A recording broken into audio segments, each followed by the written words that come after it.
I want to focus this morning's conversations on reopening of our schools for hybrid learning and answer some of the most common questions we've been receiving regarding in-person instruction. As a reminder, we are first beginning with K-1 hybrid learning, and we will add additional grades in the coming weeks as health conditions allow us to do so. First, I'd like to ask everyone to go ahead who's been supporting us with this process and coordinating our efforts to introduce themselves. So here we go.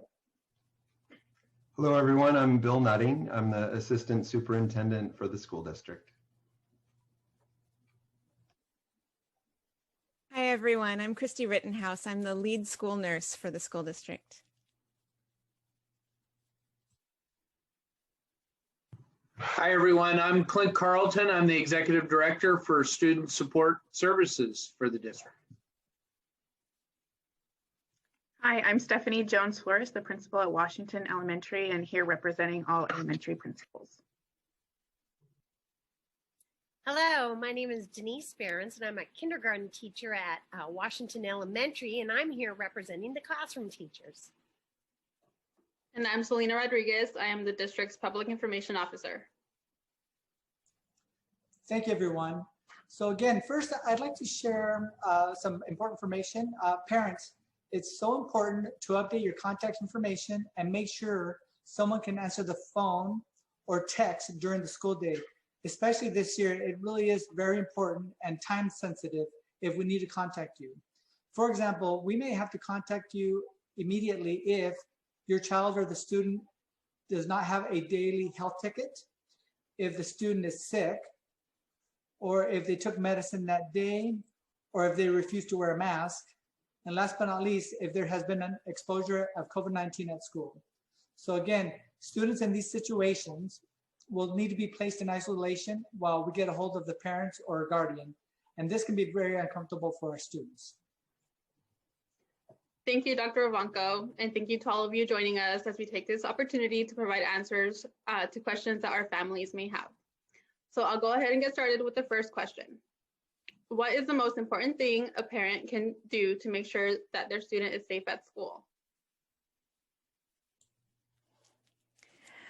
The most important thing that every family can do to make sure that all of our students are safe at school is to monitor your household health every single day. Take temperatures if you can, ask how everyone is feeling. It's important to know that COVID spreads pretty quickly in households. So if, say, dad is sick, we expect that the kids might get sick soon.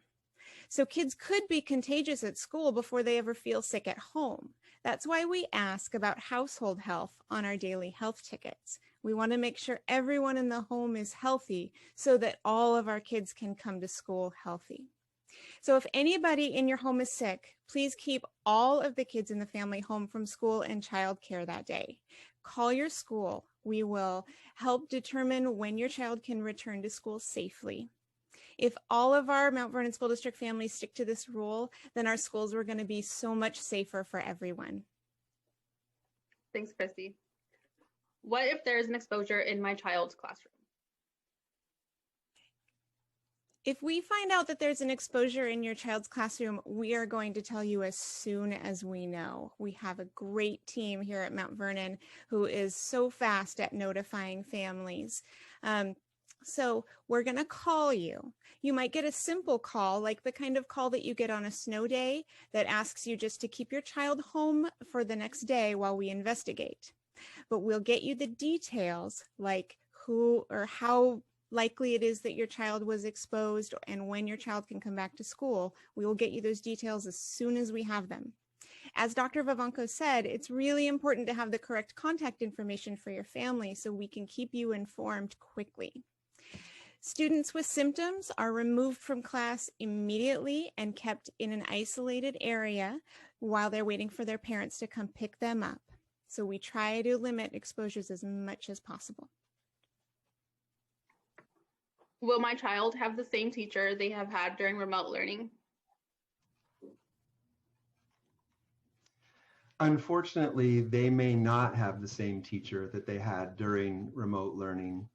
Each grade level needed a classroom teacher to remain remote for the remainder of the school year. for those students who cannot or elected not to come back to in-person learning. That teacher's present classroom children who have chosen to return will be placed into a new classroom. And likewise, children who are continuing remote learning will be replaced with our remote teacher. Thanks, Bill. Do I need to send my child's Chromebook back to school? No, there are going to be activities that your child will be expected to do when they are not in class. These activities will most likely require the Chromebook. Also, if we were to unfortunately have to go back to virtual learning, each child will already have everything that they need to make that transition as smooth as possible. What is my child expected to do when they're not in class?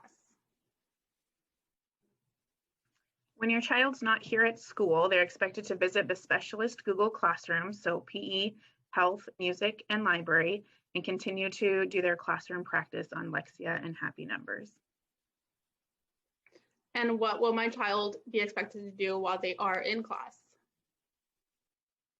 Coming back to class is just like starting the whole school year over.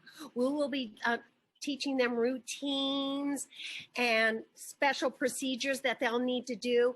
We're also going to spend quite a bit of time on team building and get to know you activities. Then every class session will include reading and math.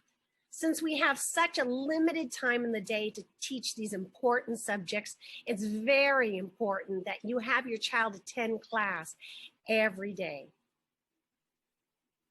How will breakfast and lunch be served at school? So students will either be eating in the cafeteria, classroom, or outside, and that'll depend upon each individual school's spaces. So parents should be aware that mealtime will be really short in order to limit the time kids spend without masks on. And if you have questions about your child's meal arrangements, please contact your child's school directly. How is transportation going to be safe with transporting students? With our buses, students will be seated in safely spaced manner inside the bus, and we'll be wearing the proper PPE or masks at all times. In addition, we'll have our school bus windows open to provide proper air circulation. And during this time of year, it's important that you make sure that you send your child with the proper clothing. So knowing that the bus will be a little bit colder due to the fact of the ventilation that we need to have to keep everybody safe. Being that this is the first time returning to school this year, do we need to send school supplies with our students? No, we have everything your child needs to be successful. And in this new learning model, do they go to class or school on Wednesdays?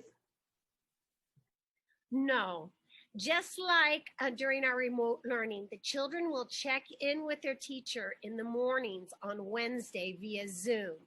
And then in the afternoons, they will have some asynchronous or work that's done by themselves for the rest of the day.